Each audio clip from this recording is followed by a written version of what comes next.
மனிதநேயமிக்க அனைவருக்கும் ஹரிஷின் அன்பு வணக்கங்கள். தமிழால் இணைவோம். இன்னும் ஓரிரு தினங்களில் நம்ம பாராளுமன்ற தேர்தலை சந்திக்கிறதுக்கான காத்துக்கிட்டு இருக்கோம். அதுக்கு முன்னாடி இந்த எம்பி எலெக்ஷன் அப்படின்னா என்ன, அதில் என்னென்ன நடக்குது, அந்த எம்பிஸை எப்படிலாம் செலக்ட் பண்ணுறாங்க, அப்படி செலக்ட் பண்ணுற எம்பிஸ்க்கு என்னென்ன பவர் இருக்குது, அவங்களுக்கான அரசாங்கம் அவங்களுக்கு என்னென்ன ஃபெசிலிட்டிஸ் பண்ணி கொடுத்துட்டு இருக்காங்க அப்படிங்கிறத ஒரு ஷார்ட் கிளிப்பாக இந்த வீடியோவில் நம்ம பார்ப்போம். இது நிறைய பேருக்கு தெரியறதுக்கு வாய்ப்பு இருக்காது அப்படின்னு சொல்லிட்டு நினைக்கிறேன். நிறைய பேருக்கு பாராளுமன்றம் அப்படின்னா என்ன, அதில் என்னென்ன நடக்குது அப்படிங்கிறது தெரிஞ்சுக்கிறதுக்கு வாய்ப்பு இருந்திருக்காது. அவங்களாம் இந்த வீடியோவை பார்த்து பயன்பெறுவாங்க அப்படிங்கிற ஒரு நம்பிக்கையில் நம்ம இந்த வீடியோ உள்ளே போவோம். ஃபர்ஸ்ட் இந்த நாடாளுமன்றம் பாராளுமன்றம் சொல்லிட்டு ரெண்டு இருக்குது. இதை இங்கிலீஷில் என்ன சொல்லுவாங்க அப்படின்னா லோக்சபா ராஜ்யசபா அப்படின்னு சொல்லுவாங்க. இந்த லோக்சபா அப்படிங்கிறது இந்தியா முழுக்க 545 எம்பிஸ் இருக்காங்க. 545 நபர்கள் இந்த லோக்சபாவில் இருப்பாங்க. அதே மாதிரி ராஜ்யசபாவில் பார்த்தோம் அப்படின்னா 245 பேர் இருப்பாங்க. சரிங்களா? இந்த லோக்சபாவில் உள்ள 545 பேரில் 543 பேர் டைரக்டாக மக்களால் தேர்ந்தெடுக்கப்பட்டவர்கள். அதாவது நம்ம ஊரில் எம்பி எலெக்ஷன் சொல்லிட்டு நடக்கும்ல, அந்த எம்பிஸ் தான் 543 பேர் டைரக்டா மக்களால் தேர்ந்தெடுக்கப்பட்ட எம்பிஸ், அதாவது மெம்பர் ஆஃப் பார்லிமெண்ட் அப்படின்னு சொல்லுவாங்க. மீதம் உள்ள 2 பேர் ஆங்கிலோ இந்தியன் சமூகத்தில் இருக்காங்கல்ல, அந்த ஆங்கிலோ இந்தியன் சமூகத்திலேருந்து 2 பேர் ஜனாதிபதி, அதாவது இந்த பிரசிடென்ட் ஆஃப் இந்தியா தேர்ந்தெடுப்பாங்க. அந்த 2 பேர்.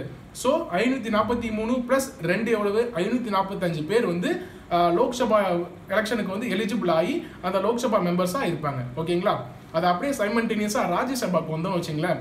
ராஜ்யசபாவில் 245 பேர். சரிங்களா? அந்த 245 பேரில் 233 பேர் ஓட்டு போட்டு தேர்ந்தெடுக்கப்படுவார்கள். மீதி 12 பேர் இருக்காங்களே, அவங்க ஜனாதிபதி மூலியமாக நேரடியாக அப்பாயின்ட் பண்ணுவாங்க. அதில் அப்பாயின்ட் பண்ணுற 2 பேர் சொன்னால, லோக்சபாவில் 2 பேர் ஜனாதிபதி மூலியமாக ஆங்கிலோ இந்தியன் எலெக்ட் பண்ணுவாங்க அப்படின்னு சொன்னாங்க, தேர்ந்தெடுப்பாங்க அப்படின்னு சொன்னால, அந்த 2 பேருக்கு தேர்தல் எதுவுமே கிடையாது, ஜனாதிபதியாக தான் தேர்ந்தெடுப்பாங்க. அங்கே 545 பேரில் 543 பேர் தேர்தலால் தேர்ந்தெடுக்கப்படுவார்கள். 2 பேர் ஜனாதிபதி மூலியமாக தேர்தல் இல்லாமல் தேர்ந்தெடுக்கப்படுவார்கள். அதே போல தான் ராஜ்யசபாலையும் இங்கே 245 பேர் இருப்பாங்க. 245 பேரில் 233 பேர் தேர்தலில் தேர்ந்தெடுக்கப்படுவார்கள். மீதி 12 பேர் ஜனாதிபதி மூலியமாக தேர்தல் இல்லாமல் தேர்ந்தெடுக்கப்படுவார்கள் தான். இந்த 233 பேர் யார் தேர்ந்தெடுப்பாங்க அப்படின்னா, நம்ம தேர்ந்தெடுக்க முடியாது, மக்களாகிய நாம் தேர்ந்தெடுக்க முடியாது. நம்ம ஏற்கனவே ஓட்டு போட்டு இருப்போம்ல, நம்மளுடைய எம்எல்ஏக்கள், மாநிலங்களவை உறுப்பினர்கள், சட்டமன்ற உறுப்பினர்கள் இருப்பாங்கல்ல, இந்த சட்டமன்ற உறுப்பினர்கள் தான் இந்த மாநிலங்களவை ராஜ்யசபா மெம்பர்ஸை தேர்ந்தெடுப்பாங்க. சரிங்களா? 233 பேரை எம்எல்ஏஸ் மட்டும்தான் ஓட்டு போட்டு தேர்ந்தெடுக்க முடியும். ஓகே, எல்லாம் முடிஞ்சிருச்சு. இதுதான் எப்படி எலெக்ட் பண்ணுறாங்க, ஓட்டு போட்டு தேர்ந்தெடுக்க முறை இதுதான். சரி, ரைட்டு. இப்போ நம்மளுடைய எம்பிஸ் எல்லாருமே டெல்லிக்கு போகிறேன்னு சொல்லிட்டு கிளம்பி வருவாங்கல்ல, அவங்க எதுக்காகலாம், எந்தெந்த காரணத்துக்காகலாம் கிளம்பி வருவாங்க, அதாவது எந்தெந்த காரணத்துக்காகலாம் நாடாளுமன்றம் கூடும் அப்படின்னு பார்த்தோம் அப்படின்னா 3 விஷயத்துக்காக மட்டும்தான் நாடாளுமன்றம் கூடும்.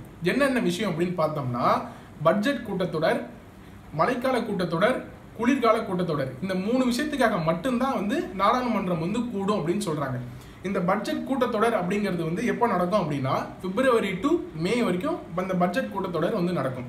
அதுக்கப்புறம் மழைக்கால கூட்டத்தொடர் ஜூலை டு செப்டம்பர் வரைக்கும் மழைக்கால கூட்டத்தொடர் நடக்கும். நீங்க கேட்கலாம், நமக்கு மழைக்காலம் நவம்பர் மாதம் தானே ஆரம்பிக்குது, எப்படி ஜூலை டு செப்டம்பர் சொல்றீங்க அப்படின்னு சொல்லிட்டு நீங்க கேட்கலாம். பட் இது டெல்லியை பேஸ் பண்ணி அவங்க செஞ்சிருக்கிறதுனால, டெல்லியில ஜூலை டு செப்டம்பர் தான் மழைக்காலம் நடக்கிறதுனால அங்க மழைக்கால கூட்டத்தொடர் ஜூலை டு செப்டம்பர் நடக்கிறாங்க. சரிங்களா? அதுக்கு அடுத்தது குளிர்கால கூட்டத்தொடர்னு சொல்றாங்க. குளிர்கால கூட்டத்தொடர் நவம்பர் டு டிசம்பர் நடக்கும். இந்த 3 விஷயத்துக்காக மட்டும்தான் நாடாளுமன்றம் கூடும். அதாவது நம்ம ஊர்ல உள்ள எம்பிஸ் எல்லாருமே டெல்லியில கூடுவாங்க. சரிங்களா? இது முடிஞ்சிருச்சு. அதே போல இவங்களுக்கு என்னென்ன ஃபெசிலிட்டிஸ் தராங்க அப்படின்னு பார்த்தோம்னா, ஒரு எம்பி இருக்காரு அப்படின்னா அவருடைய மாத சம்பளம் 2,70,000 ரூபாய் ஒரு மாசத்துக்கு ஒரு எம்பி சம்பளம் வாங்குறாரு அரசாங்கத்துக்கிட்டேருந்து. சரிங்களா? அதுக்கப்புறம் அது சம்பளம் இல்லாமல் அவருக்கு டெய்லி நாடாளுமன்ற கூட்டத்தொடருக்கு போனாரு அப்படின்னா ஒரு நாளைக்கு 2000 ரூபாய் வந்து படிக்காசு அப்படின்னு சொல்லுவாங்க, நம்ம தமிழ்ல வந்து படிக்காசு அப்படின்னு சொல்லுவாங்க. அந்த 2000 ரூபாய் வந்து ஒரு நாளைக்கு வந்து நாடாளுமன்றத்துக்கு வந்துட்டு போனார் அப்படின்னா ஒரு எம்பிக்கு வந்து 2000 ரூபாய் வந்து தருவாங்க. இப்போ வந்து 10 நாள் கூட்டத்தொடர் நடக்குது அப்படின்னா ஒரு நாளைக்கு 2000 ரூபாய் மினி, அப்போ 10 நாளைக்கு 20,000 ரூபாய் வந்து அவங்களுக்கு தருவாங்க. இது சம்பளம் இல்லாமல் தருவாங்க. சம்பளம் வந்து 2,70,70,000 ரூபாய். அது மட்டும் இல்லாமல் அவங்களுக்கு வேற என்னென்ன சார்ஜஸ் பண்றாங்க, வேற என்ன ஃபெசிலிட்டிஸ் பண்ணி கொடுக்குறாங்க அப்படின்னா 2 மொபைல் ஃபோன்ஸ் தந்துடுறாங்க. அந்த 2 மொபைல் ஃபோன்ஸ்ல வந்து ஒரு வருஷத்துக்கு வந்து 1,50,000 ஃப்ரீ கால்ஸ் வந்து அவங்க பேசிக்கலாம். அது மட்டும் இல்லாமல் அவங்க வந்து ரயில்வேஸில் வந்து ஃபர்ஸ்ட் கூப்பேல வந்து அவங்க ட்ராவல் பண்ணலாம். எத்தனை தடவை வேணாலும் ரயில்வேல ஃபர்ஸ்ட் கூப்பேல வந்து ட்ராவல் பண்ணிக்கிறதுக்கான ஃபெசிலிட்டிஸ் வந்து அவங்களுக்கு பண்ணி தராங்க. அதுவே ஏர்வேஸில் வானூர்தியில் வந்து விமானத்து மூலியமாக என்னென்ன பண்ணுறாங்க, அப்படி என்னென்ன ஃபெசிலிட்டிஸ் தராங்க அப்படின்னு பார்த்தோம்னா 84 முறை வந்து விமானத்தில் பயணிச்சுக்கலாம். இலவசமாக 84 முறை வந்து விமானத்தில் பயணிச்சுக்கலாம் அப்படின்னு சொல்றாங்க. அது மட்டும் இல்லாமல் ஒரு எம்எல்ஏ இருக்காரு அப்படின்னா அவருடைய மனைவி வந்து 8 முறை வந்து விமானத்தில் வந்து இலவசமாக பயணிச்சுக்கலாம் அப்படின்னு சொல்றாங்க. இது போக வந்து ஒரு எம்எல்ஏக்கும் தொகுதி மேம்பாட்டு நிதி அப்படின்னு சொல்லிட்டு ஒரு வருஷத்துக்கு வந்து 5 கோடி ரூபாய் வந்து நம்மளுடைய அரசாங்கம் வந்து தந்துட்டு இருக்காங்க. அப்போ வந்து 5 வருஷத்துக்கு ஒரு எம்பி இருக்காரு அப்படின்னா அவருடைய தொகுதி மேம்பாட்டு நிதி மட்டுமே 25 கோடி ரூபாய் வந்து அவருடைய பதவி காலம் வரைக்கும் வரும். ஒரு வருஷத்துக்கு 5 கோடி ரூபாய் மீனி 25 கோடி ரூபாய் வந்து ஒரு எம்பிக்கும் வந்து நம்ம அரசாங்கம் வந்து ஒதுக்கிக்கிட்டு இருக்கு. ஓகேங்களா? இப்போ ராஜ்யசபால உள்ள எம்பிக்கு வந்து என்ன இருக்குன்னு பார்த்தோம், லோக்சபால உள்ள எம்பிஸ்க்கு வந்து என்ன இருக்குன்னு பார்த்தோம். இப்போ ராஜ்யசபா எம்பிஸும் லோக்சபா எம்பிஸும் எதுல டிஃபர் ஆவாங்க அப்படின்னு பார்த்தோம்னா லோக்சபா எம்பிஸ் வந்து நான் உங்கள்கிட்ட சொன்ன மாதிரி மக்களால் தேர்ந்தெடுக்கப்பட்டவர்கள். அந்த லோக்சபா எம்பிஸ்க்கு வந்து பதவி காலம் வந்து 5 வருஷம். அதே ராஜ்யசபா எம்பிக்கு வந்து எம்எல்ஏக்கள் மூலியம் தேர்ந்தெடுக்கப்பட்ட இந்த ராஜ்யசபா எம்பிக்களுக்கு வந்து 6 வருஷம் பதவி காலம் அப்படின்னு சொல்றாங்க. அதே போல வந்து இப்போ எம்பி எலெக்ஷன் வந்து சைமல்டேனியஸா இந்தியா முழுக்க வந்து ஒரே நேரத்தில் நடக்குதுல்ல, அதான் போல வந்து ராஜ்யசபாவிலையும் அது மாதிரி நடக்காது.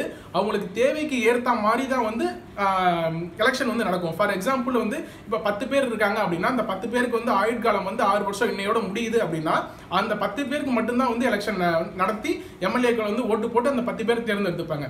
மீதி ஒரு 10 பேர் இருக்காங்க அப்படின்னா 10 பேருக்கு வந்து இன்னொரு 2 வருஷம் வந்து அவங்களுடைய பீரியட் இருக்கு அப்படின்னா இன்னும் 2 வருஷம் கழிச்சு தான் அங்கே வந்து எலெக்ஷன் நடத்துவாங்க. ஓகேங்களா? அவங்களுக்கு தேவைக்கு ஏற்ற மாதிரி ராஜ்யசபால மட்டும் எம்பிஸுக்கு வந்து எலெக்ஷன் நடத்திப்பாங்க. அவங்களுக்கு வந்து பதவிக்காலம் வந்து 6 வருஷம், இவங்களுக்கு பதவிக்காலம் வந்து 5 வருஷம் அப்படின்னு சொல்றாங்க. இது எல்லாமே பேசிக் நீட்ஸ். இப்போ வந்து பிரதமர் இருக்காங்கல்ல, பிரைம் மினிஸ்டர் ஆஃப் இந்தியா, அவங்க எப்படி தேர்வு ஆகிறாங்க அப்படின்னு பார்த்தோம்னா அந்த லோக்சபா எம்பிஸ் மூலியமா தான் வந்து பிரதமர் வந்து தேர்வு ஆகிறாங்க. நம்ம ஏற்கனவே சொன்னது போல வந்து 545 தொகுதிகள் 545 எம்எல்ஏக்கள் வந்து இருக்காங்க. இந்த 545 எம்பிக்கள் இருக்காங்க. இந்த 545 எம்பிக்கள் வந்து பெரும்பான்மை யாருக்கு தராங்களோ அவங்க தான் வந்து பிரைம் மினிஸ்டர், அதாவது பிரதமரா வந்து நம்ம நாட்டுக்கு வந்து தேர்வாகிறாங்க. ஃபார் எக்ஸாம்பிள் வந்து 545 தொகுதிகள் இருக்கு, 545 எம்பிக்கள் வந்து நமக்கு கிடைக்கிறாங்க. இந்த 545 எம்பிக்கள்ல வந்து 275 எம்பிக்கள் வந்து யாருக்கு பெரும்பான்மை தராங்களோ அவங்க தான் வந்து பிரதமரா வந்து தேர்வாகிறாங்க அப்படின்னு வந்து நம்ம சொல்லலாம். சரிங்களா? இப்போ நமக்கு இருக்கிற current prime minister of India Modi இருக்காருல்ல, அவருக்கு வந்து கிட்டத்தட்ட 277 எம்பிக்களோட ஆதரவு இருந்து அவர் வந்து இன்னைக்கு ஆட்சி அமைச்சு நமக்கு வந்து பிரதமரா இருக்காரு. ஸோ அவங்க எம்பிக்கள் வந்து யாருக்கு பெரும்பான்மை தராங்களோ அவங்க தான் வந்து ஆட்சி அமைக்க முடியும் அப்படின்னு சொல்றாங்க. ஸோ மோர் ஆர்லஸ் இப்போ வந்து நம்ம யார் என்னென்ன பண்றாங்க அப்படிங்கறத வந்து இந்த வீடியோ மூலமா தெரிஞ்சுக்கிட்டோம் அப்படின்னு சொல்லிட்டு நினைக்கிறேன். இதுக்கு தவிர நீங்க வேற ஏதாவது தெரிஞ்சுக்கணும், வேற ஏதாவது விஷயம் வந்து நீங்க இது தவிர தாண்டி நான் தெரிஞ்சுக்கணும் அப்படின்னு ஆசைப்பட்டீங்கன்னா கீழே கமெண்ட் பண்ணுங்க, உங்களுக்கான பதில் வந்து நான் தரேன். நன்றி, வணக்கம்.